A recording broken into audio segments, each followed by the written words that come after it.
Rise and shine, Rwanda. It's Monday the 19th of January.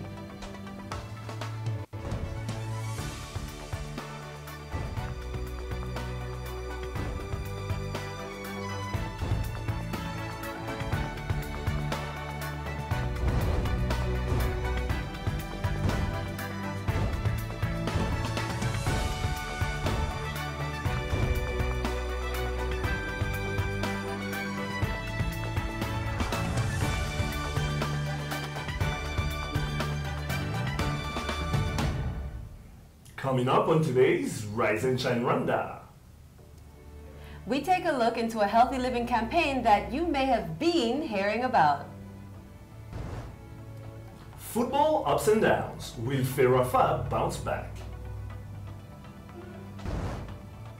And we learn how to eliminate the dreaded belly fat on this week's Motivation Monday.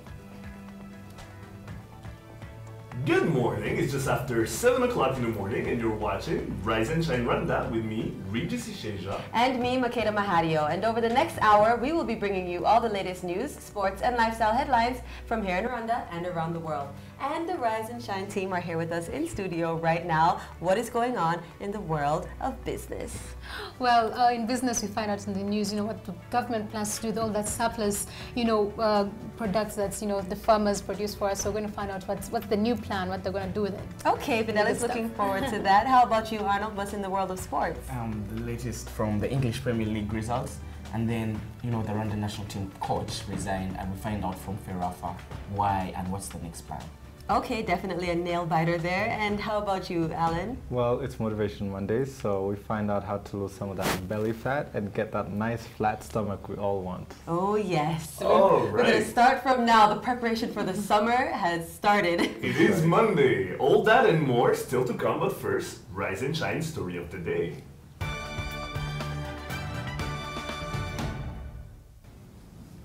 Last month, we mentioned here on the show that Harvest Plus, alongside the Rwanda Agriculture Board, had launched a 5-day roadshow, promoting their new high-iron beans. The roadshow was a success, reaching over 30,000 people, and even, I shared my own recipe for an easy bean salad, if you can remember that. Well, now the music video featuring all the artists on the roadshow has been released. So we figured that it could be a really cool way to celebrate Motivation Monday. Let's introduce you to the campaign and have a little fun. Check it out. Harvest Plus is a global program designed to improve nutrition globally by deploying food crops rich in vitamins and minerals. Over the past 10 years, Harvest Plus has been working with the Rwanda Agricultural Board to breed and improve bean varieties for release right here in Rwanda. Last year, they teamed up with a few of Rwanda's top musical stars to make a song launching and promoting the high-iron beans.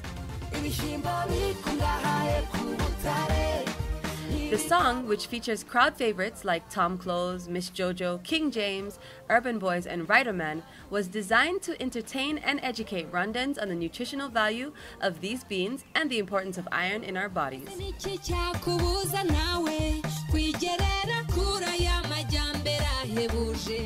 Over a third of children here in Rwanda between the ages of 6 months and 5 years old suffer from anemia, which is related to iron deficiency. This mostly affects children and pregnant women. Whereas all beans contain iron, high iron beans offer a higher value than the normal varieties found here.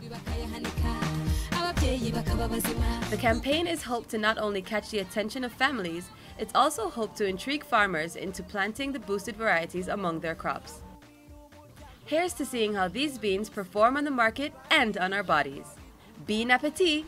Makeda Mahario, Rise and Shine Rwanda.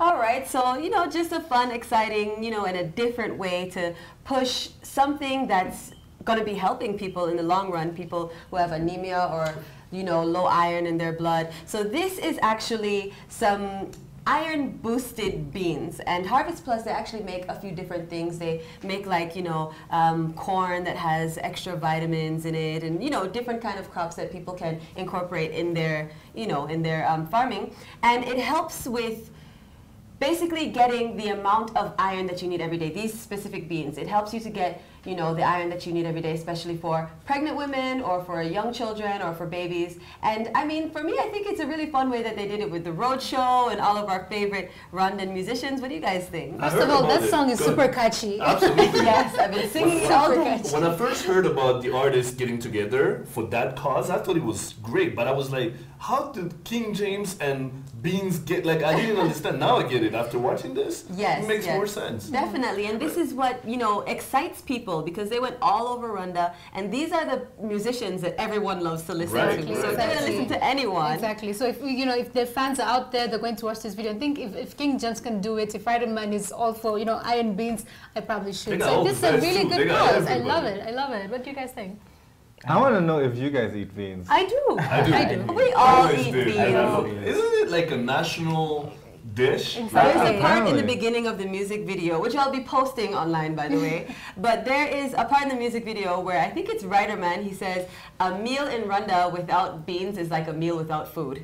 Right. Basically. So true. I mean, people eat, and I can say that people eat beans a lot here. There was at one point I was eating at home, you know, whatever they would cook. I wouldn't really go out too much, and I was eating beans constantly. It Basically felt like, every day, and right? everyone loves it. Yeah. Beans with rice, beans with potatoes, beans with everything. With It everything. goes with anything. And the fact that Different like they're flavors. super Right. cheap, you know, very affordable, so everyone can actually buy them and eat them and just keep healthy. I think I it's think great. if there was a study, they will find out that most Rwandans eat beans like basically like every day. Right, and I think that's why they found that this would be quite an easy way to incorporate more iron Right, into everyone's right. blood. And they were saying that, you know, in the press release for the actual roadshow, that extra iron is kind of, it's an incentive that you can't see or feel. It's just something that you have to want to have Right. in your system. So they really had to try and convince people to buy these, you know, these iron beans. So hopefully it goes well. They just launched it last month. I mean, we'll see how it goes because there's also the other side. People could be concerned saying, you know, how organic is it? How natural right, is yeah. it? And It's- how Absolutely. the taste as well? Does it taste as Is good? it taste the same? Right. Exactly. So Have you had there's- some? I've had some, and it tastes How- like beans to me. I Those mean, are different, basically. yeah. Is the color the same or? But you know, there's a lot of, they have a few different varieties of the iron beans. It's not just one specific kind. Alright. So, you know, they look like the kind that they're supposed to look like. There's nothing really different about it. But beans, I find, you know, you can kind of spice it up the way that you want to. Right. Like we had on our show last month, I made the little bean salad recipe. Right, And there's absolutely. also, you know, with rice, any way you can do it. I mean, and if you can get extra iron from it, I say, When you why had not? your iron beans, was it after you learned about the campaign or before that? It was after, but I may have had it before and not You just And didn't then know. no, Right, but right. they just Right. launched it. I mean, you know, I'm not sure. Anyways, we all need to get some extra iron in our blood, so, you know, can't hurt. All right, you're watching Rise and Shine Rwanda. Stay with us. We'll be right back.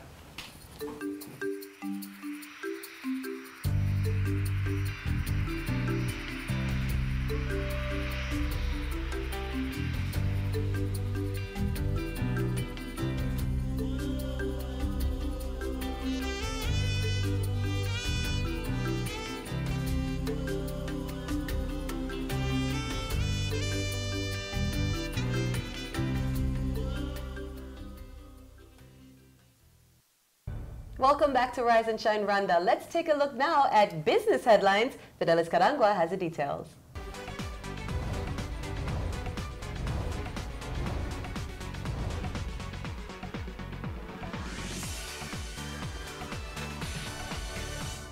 Business stories making headlines today. Banks have been urged to support the government's effort to fund ventures that add value to agricultural produce under the post-harvest and agribusiness support projects.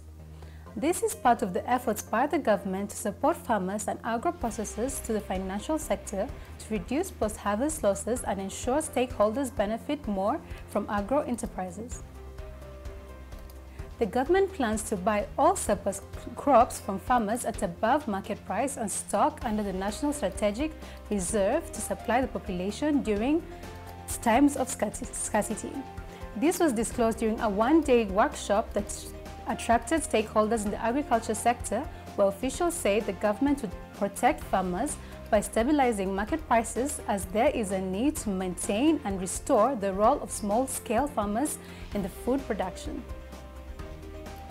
And internet access in Rwanda and other development countries will remain expensive until service providers are able to host the content locally. Reports show that developing countries should focus more on content development as internet infrastructure becomes more available, as this will reduce the cost of internet service providers who are now accessing content from abroad. Officials say that they are looking at factors influencing the price and coming up with incentives to encourage subscription at local hosting. All right, some amazing stories there. Now tell us, what do we have to look forward to this week in the world of business? Well, we have Tech Tuesday coming up as usual, and I have something special for, all you doctors, all you local people. If you have any questions, your medical questions that you've been having, well, I have the answer. I might just have a website, an online platform that has all the answers for you. I'm going to show you about that on Tech Tuesday, and a bit of dog training. I love pets. You all love pets, I'm sure. I'm certain of that. So I take into the business of dog training. It's really, you all just be ready to laugh and laugh and laugh. It's going to be money. Hilarious. Yeah. Okay, definitely looking forward to that. And I think everyone is up to date with today's business headlines. Sports is coming up next with our very own Arnold Quizera.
Welcome back to Rise and Shine Rwanda. Time now for your sports news with me, Arnold Quizera.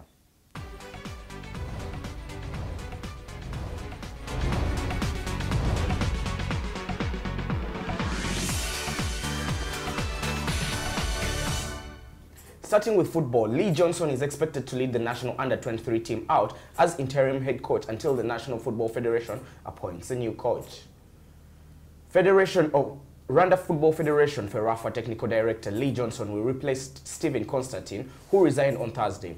Johnson's first assignment is to prepare the national under-23 team that is scheduled to face Tanzania's under-23 side in a friendly game on January 22nd in Mwanza. The team arrived for residential training yesterday and are expected to go through double drills until they settle for Tanzania.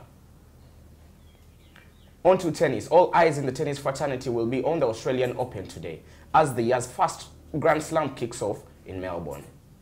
Serena Williams is the clear favorite in the women's draw, with Maria Sharapova seeded number 2, expected to be her biggest threat.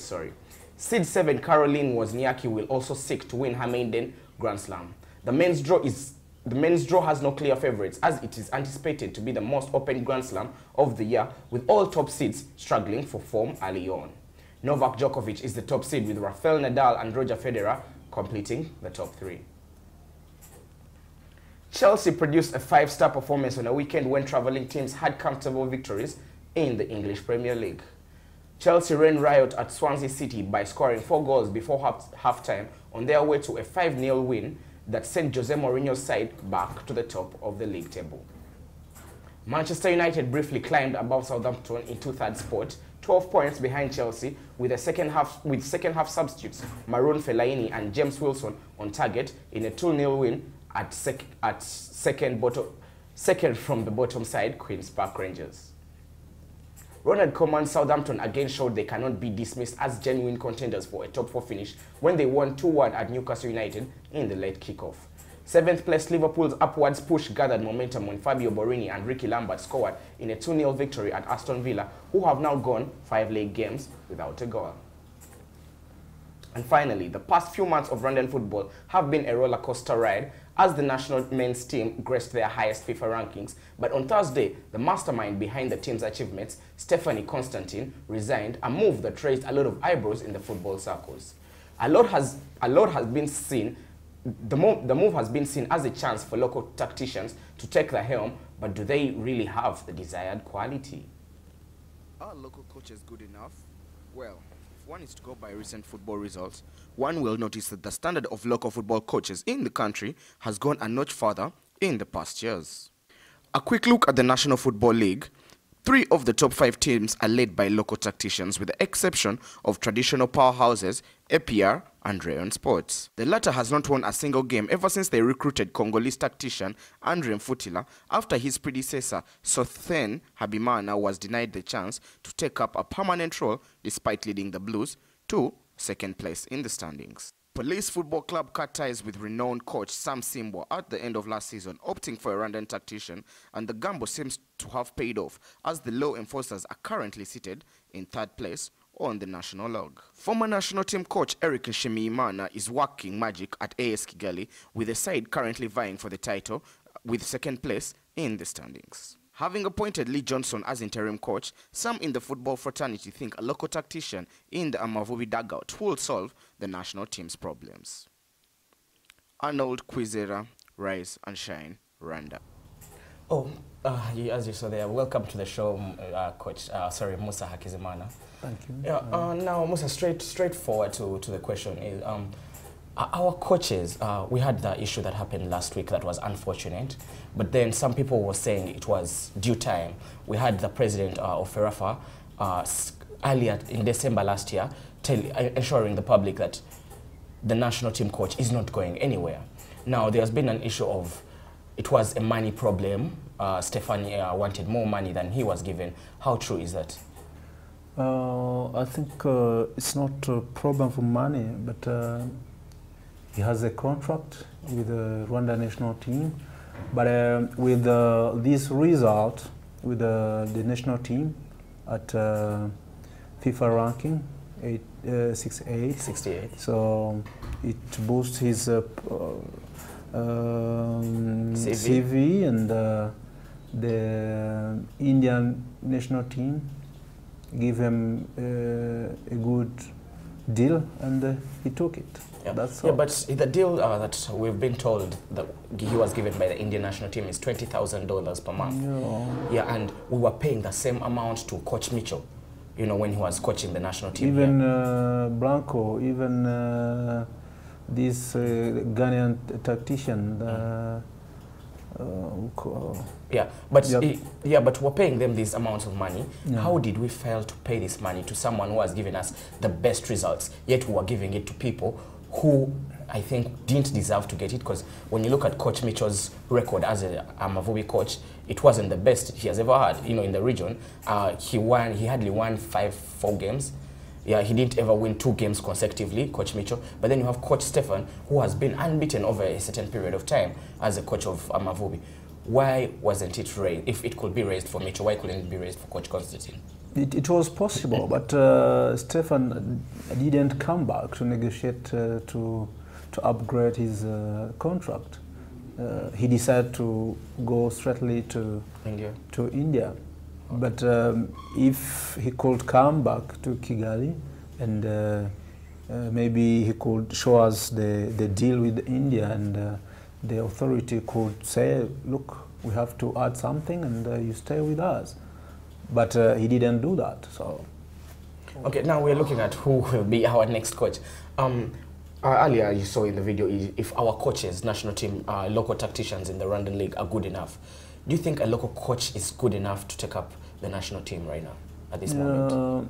Where the team is now, I think it's better to bring in another foreign coach, because the appointment of Lee Johnson, it is explained by this tactic and discipline of English coaches. So there is a continuity on that. And so we are looking at having another English coach in the short term. For me, if we can get another one, it can be better. But that's for you personally. But for Ferafa as a body? For Ferafa, we put this post on market, and we see who we come, and the analysis of their CV and experience and what. So we see. Yeah, but when you have you look at the local league around. We had Coach Eric, who was the former national team coach. He's doing wonders at AS Kigali. You know, AS Kigali are currently second on the national log, you know, just behind APR, who are coached by a former Champions League winner, you know, in the Croatian. But then you have other teams that are playing well in the league. Now, a team like Rayon Sports, which has a foreign coach, is not playing well and has not won a match ever since they got a foreign coach. But when they had a Rwandan national coaching them, who is currently their assistant coach, they performed well. Doesn't that show you that maybe the local coaches are not being given a chance to take over the national team? I don't see that in that angle, because Coach Eric is a good coach. I worked with him some 2 or 3 years, 2 as a head coach of Amavubi and many years as an assistant coach. He's a good coach, but we need to give him to believe in him and to give him a chance. But so why doesn't the federation believe in him? I don't know. You are the federation. I don't know why, but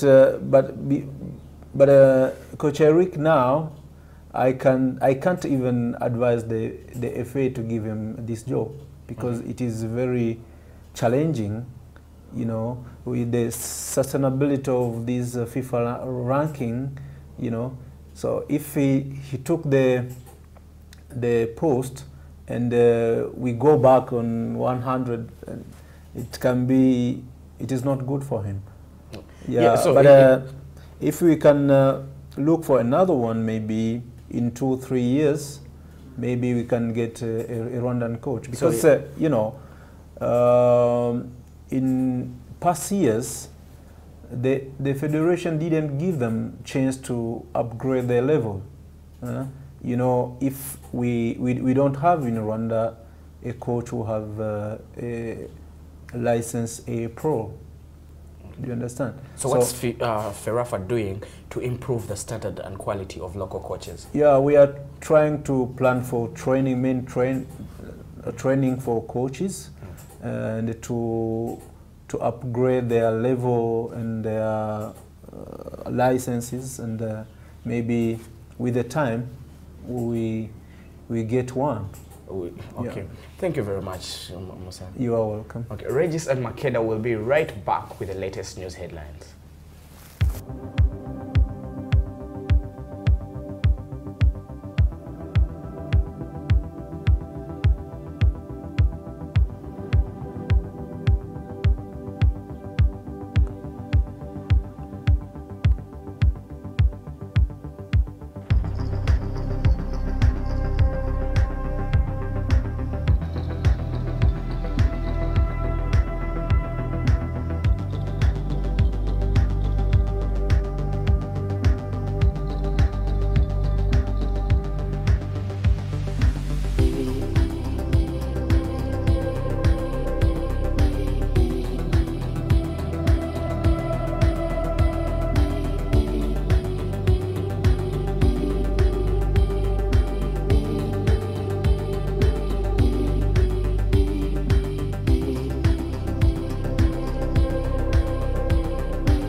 Welcome back to Rise and Shine Rwanda. Let's take a look now at newsmaking headlines here in Rwanda and around the world.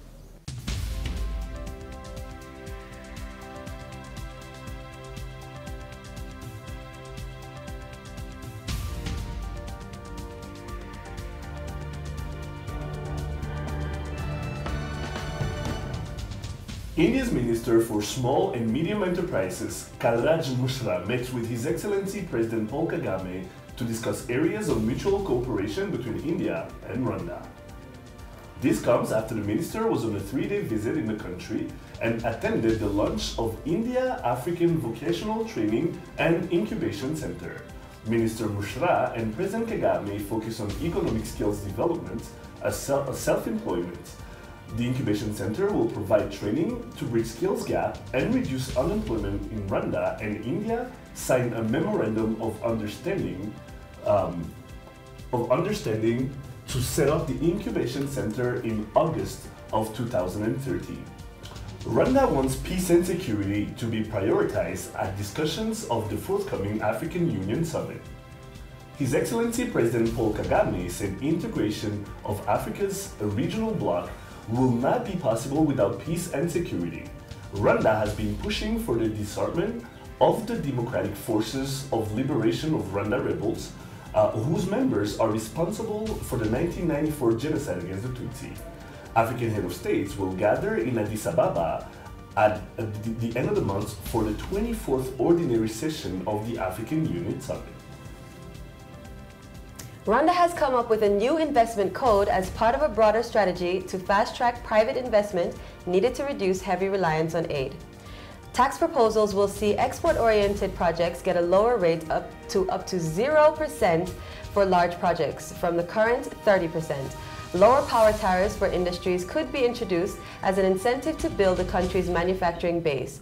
Rwanda is targeting increasing investment in agro-processing and manufacturing of construction materials. The country also plans to offer specific incentives to local entrepreneurs and African investors, whose investments in the country have been increasing in recent years. At least 3 people have been killed and 6 churches attacked in Niger amid a protest against French magazine Charlie Hebdo's cartoon depicting the Prophet Muhammad. Protests began outside of Niamey's Grand Mosque and reportedly spread to other parts of the country a day after 5 people were killed in Zinder, Niger's second city. President Mahamadou Issoufou condemned the violence and appealed for calm. Islamist gunmen killed 12 people at Charlie Hebdo's offices in Paris 2 weeks ago, causing worldwide outrage. The cover of the magazine's latest edition, published after the attack, featured a cartoon of the Prophet Muhammad weeping while holding a sign saying, "I am Charlie."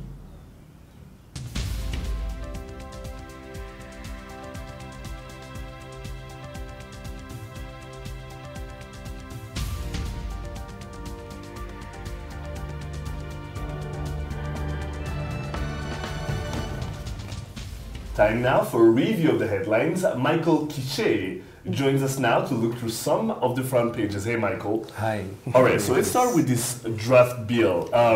It's basically an electronic business legal framework that's supposed to take place for the EAC countries, but now there's security issues that have arisen. Take us through the process. Oh yes, the electronic transaction bill that 2014, which is being tabled in the East African Community Parliament by Dr. James Ndahiro.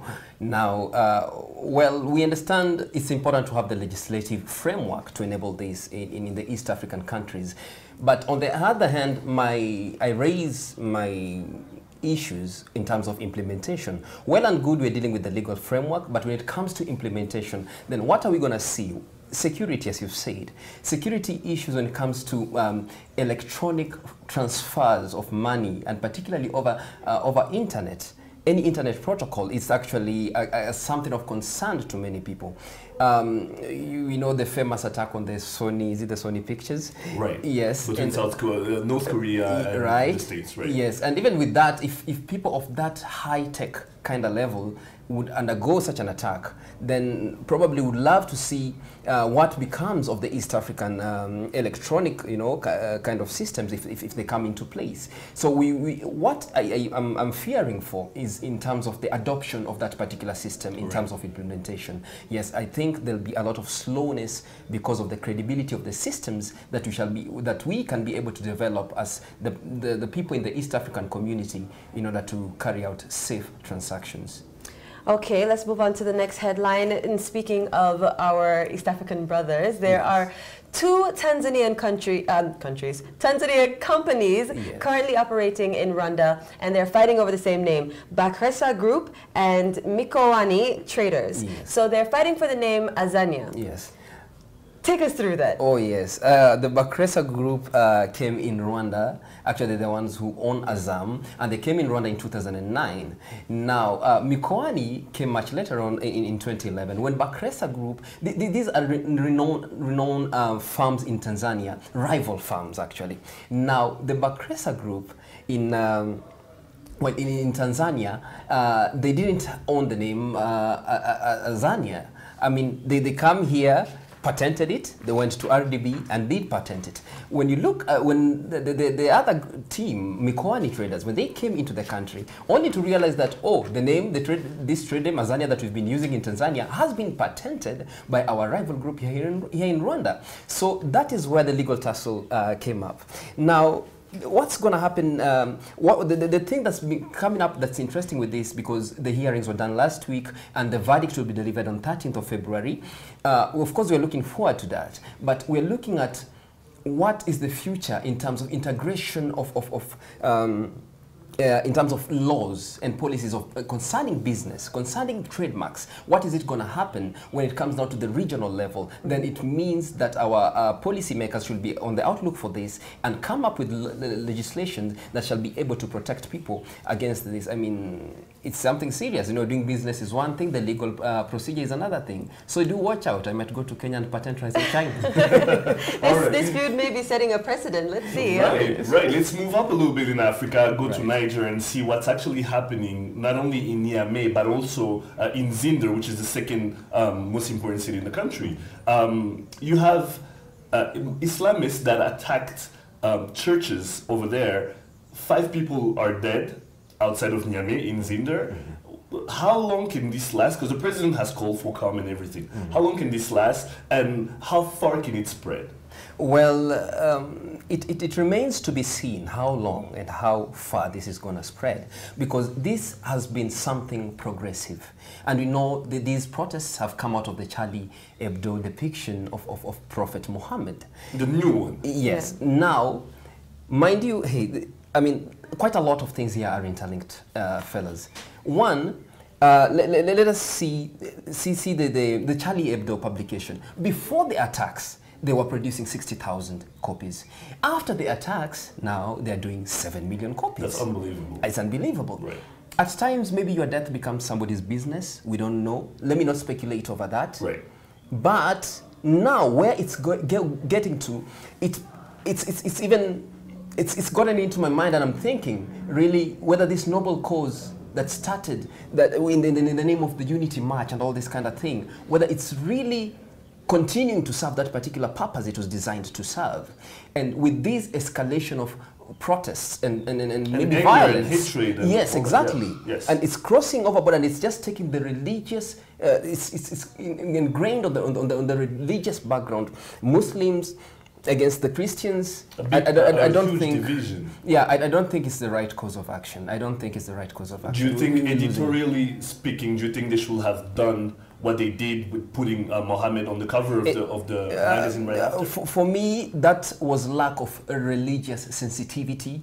And indeed, I don't particularly agree with that. They shouldn't have gone ahead to actually to do that, because you can see what it has sparked. It's yet another debate about, again, the freedom of the press and whether it guarantees us now that space to infringe on other people's rights. Right. Well, thank you so much, Michael. Thank you very much, Michael. All right, lots more still to come. Lifestyle is coming up. Plus, we talk about what's hot right now. Stay tuned. You're watching Rise and Shine Rwanda.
Welcome back to Rise and Shine Rwanda. Let's get into a little bit of lifestyle. Alan, what do you have for us today? Well, for today, actually, we're going to be talking about how to get that nice flat stomach we always want.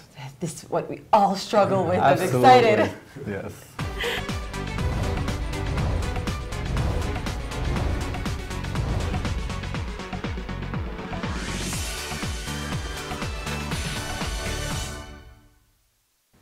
A lot of people struggle with weight, but one most common challenge is getting rid of that abdominal fat. Should I say that belly fat?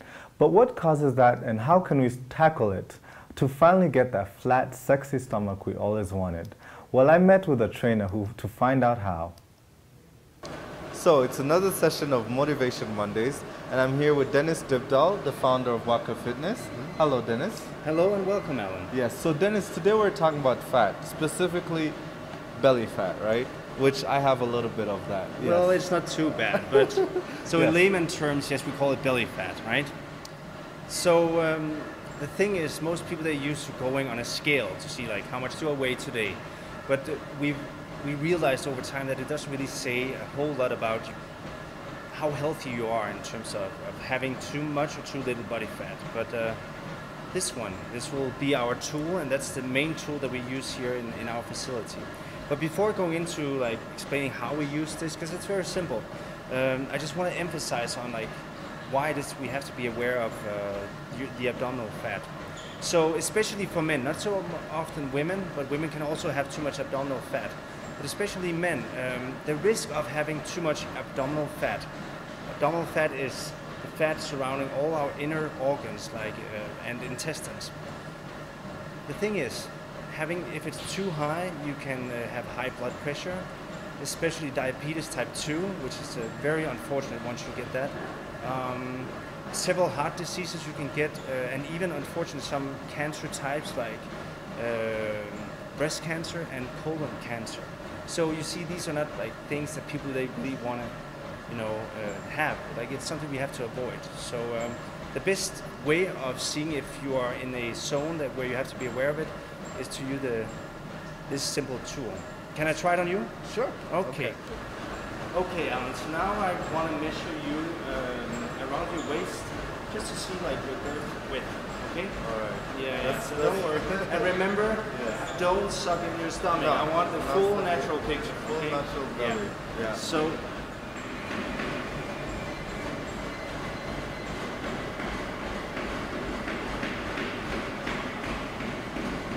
95. 94.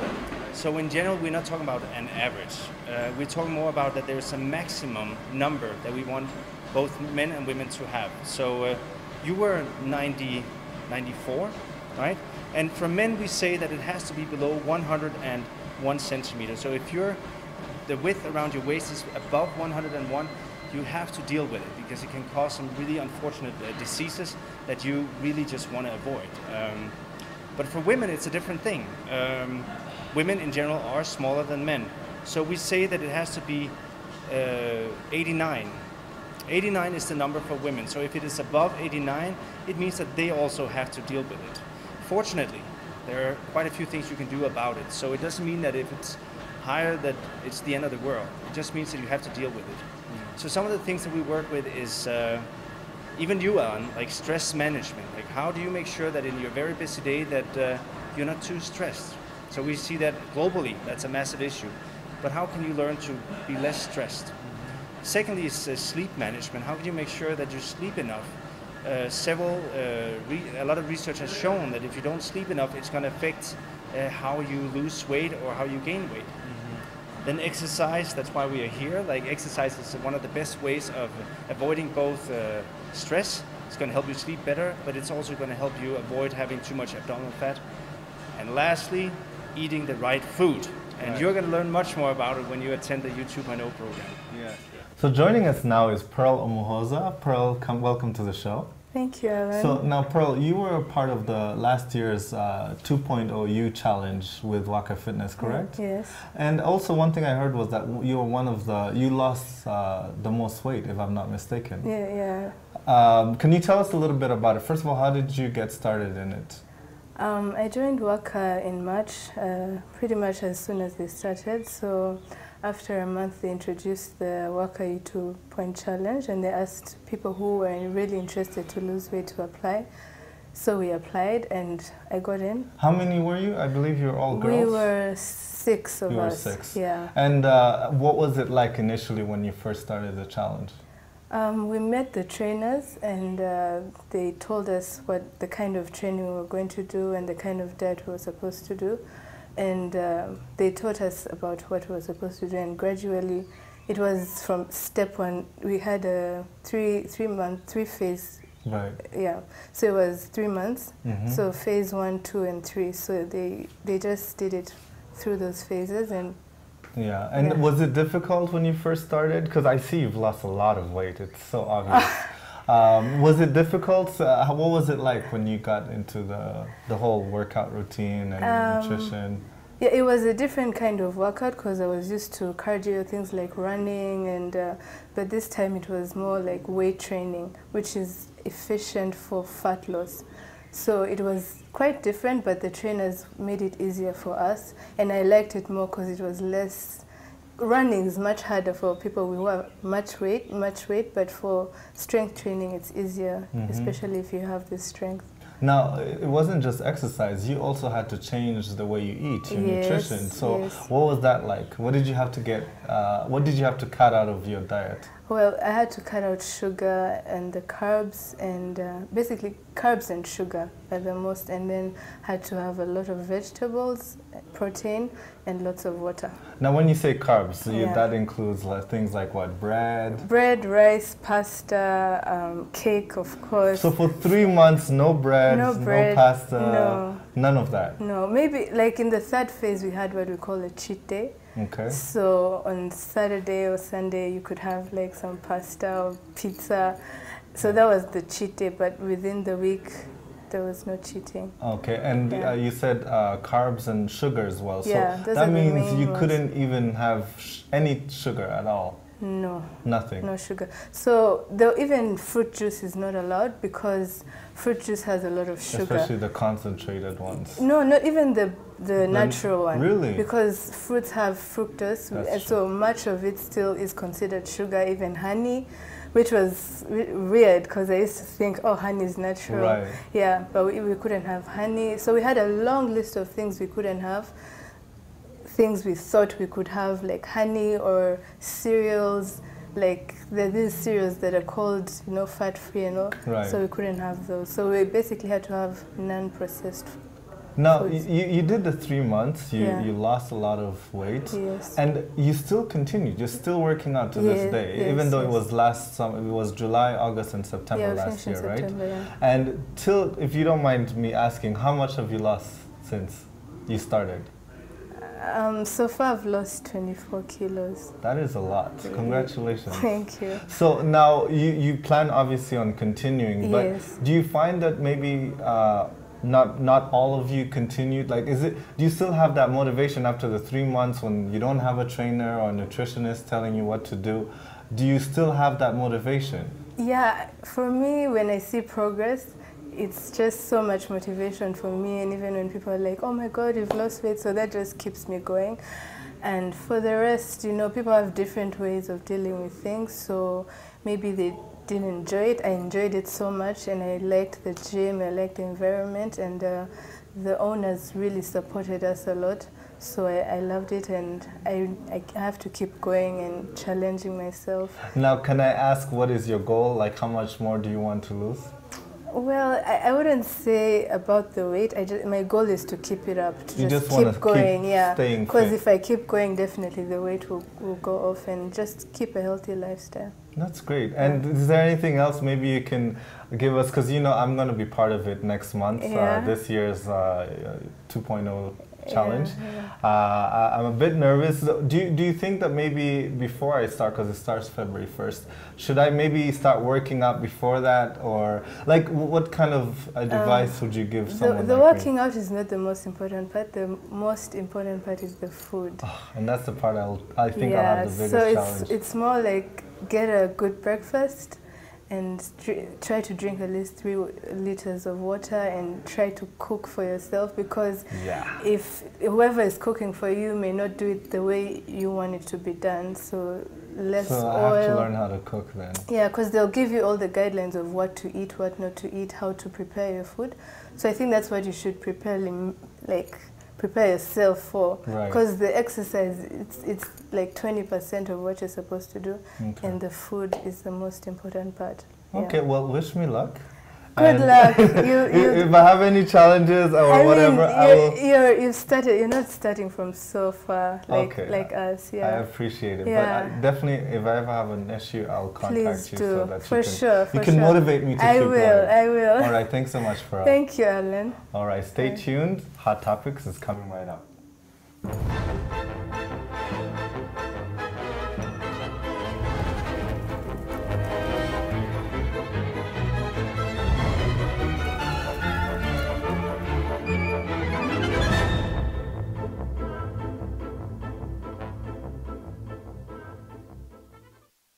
Welcome back. It's that Hot Topics time again. As always, you can join in on the debates through our social media, whether it's on Facebook or on Twitter.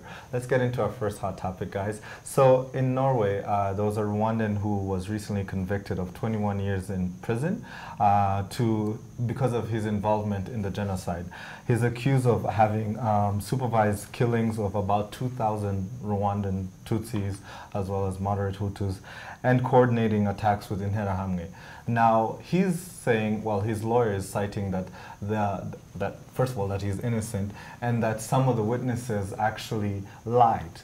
But I don't know how you guys feel, but there's no way that all these people can be lying about someone supervising over 2,000 deaths. I mean, that's pretty grave. But I don't know, I want to get your thoughts on this. What do you guys think? I mean, the lawyer is going to say what the lawyer has to say in order to get his client off, right? Of So, course. I mean, whether it's true or not, that's his job. He's going to Right. have to defend. Now, he plans on appealing with the high courts in the Scandinavian country of Norway. But from what I've gathered, you know, there's not a big chance that he is gonna, you know, not be guilty. But for me, I just thought this story was just one of those stories that I think is positive for, you know, the victims who, you know, sometimes you hear about the genociders going to other countries and getting away, you know, with the killings of the genocide. But it's good to hear that, you know, no matter, you know, where they are, sometimes And no Justice matter when, prevails. I mean, 20 years later, that's when he's getting his Justice will judgment. find you anytime, Justice anywhere. prevails. Justice prevails. Okay, let's go on to our next hot topic. This one is more sports related. Just last week, actually, the head coach of the Rwanda national football team, his name was Stephen Constantine from the UK, resigned, citing that he got a better offer from India. Now, my question that I want to talk to you guys about is, why is it we tend to get all these foreign coaches? I mean, is there no talented local coaches that can actually coach the Rwandan football team? That's what I want to know. I think that question goes to me, but Alice. I'm pretty sure that goes to you, Arnold. Not even Reg can chip in. But earlier today... Why didn't you just say me too? I no, think I can chip in. No, you can't chip in. No. Earlier today, I interviewed Ferafa spokesperson, and I threw the same question to him, and he used so many words, but all to sum it up together, he was saying our coaches are not yet at that level, you know, to take up the national team. The person who is like, who has the highest coaching license in Rwanda, which is he has a B license. Right. That's the current coach of AS Kigali. He's called Eric. He was the former national team coach. And he's doing a good job. He was given the national team, but Rwanda's highest ranking when he was the coach of the national team was about 92nd place, right? 92nd, 98th. Yeah, and then Coach Stephen Constantine comes in a period of about 3 months, and Rwanda is the 68th in the world. Because I think these guys have a different tactical nose, and you know, they study football the way you go to class and study economics. Right. You know, these people actually do study this. And most of our coaches locally are what you would call, they are former players who just come back to give, you know, to give back to the sport, right, and use their old expertise. Okay, now what I was going to ask is, okay, so let's say, you know, Rwanda doesn't have a coach that can handle, you know, being the national football coach. But what I want to know is, what about East Africa? What about Africa? Because obviously, you know, the main reason why he left was money. He was being paid $11,000 a month, which for me I think is quite high, but got a better offer in India. So what if we were to look at maybe East Africa or Africa? I think when you look at Africa's current success stories in football, of late, the teams are coached by nationalists, you know, people from those countries. When you look at the Zambia team that won the Africa Cup of Nations a few years back in 2012, it was coached by a Zambian. When you look at the Nigerian team that was very successful at the Africa Cup of Nations, it was coached by a Nigerian. But then I think it's a mentality issue of why we always bring in these foreign coaches. Some African countries have done away with them, the likes of South Africa, and now they have a very good coach in Sheikh Mulampa, and they're getting the results. So if you have it's good to have the foreign coaches because they will set up the structures for you. You know, they have long-term visions. Right. Yeah. So. Well, hopefully, you know, the next coach that comes will actually stay longer and things will work out. So what else do you have? The next one is basically Miss Rwanda, which I know you love anything to do with pageantry. So Miss Rwanda right now is going through auditions. There's a lot of Rwandan females auditioning all over. There's been a few, you know, I wouldn't want to call them controversies, but glitches, I'd say. Like, for example, there was a video that came out where, you know, one of the young girls was complaining that, you know, some girls were being let in who were shorter than she was, like 169, when the actual criteria said that you had to be 170 or above. Now, I know you mentioned to me that sometimes if you're a little bit lower than 170, they can actually accept if you meet all the other criteria, correct? It comes down to how many people audition, because at the end of the day, it's important that you get people who audition and people actually go to the next level. So in rare cases, they might forego a particular criteria, like one or, you know, just one or just a couple. If you fulfill the others so well, and the height difference is not as, you know, as huge as you know, and not significant really.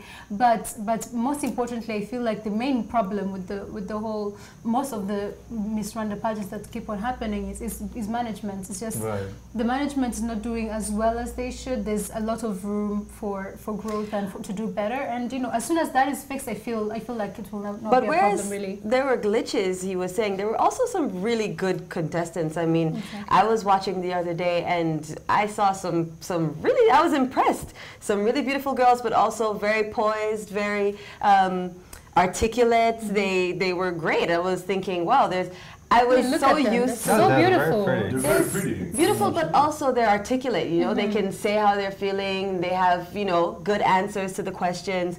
We all have seen the videos of Right. years before with some, you know, Actually, just strange, last year. strange Right. language. But actually, it seems to be, you know, you're gonna have a few, you know, little bit wacky ones here and there, Right. but they're doing quite well. Yeah. Can I give some advice to some girls out there, as in, even though I've never been part of it, but my thing is, I just You've feel never like... been- No, can you No? imagine? How? But, my thing is, I just feel that, for my advice to anyone out there, whenever you audition for something, choose the language that you're most comfortable in. Because when you're using a language that you're not comfortable in, you tend to become nervous and maybe not articulate the way you'd want to Right, articulate. So right. I think that's my biggest advice. Definitely. Most importantly, the girls, they're doing so much better. They're researching a lot more. They're doing Just great. keep the confidence We up love and it. you guys will be great.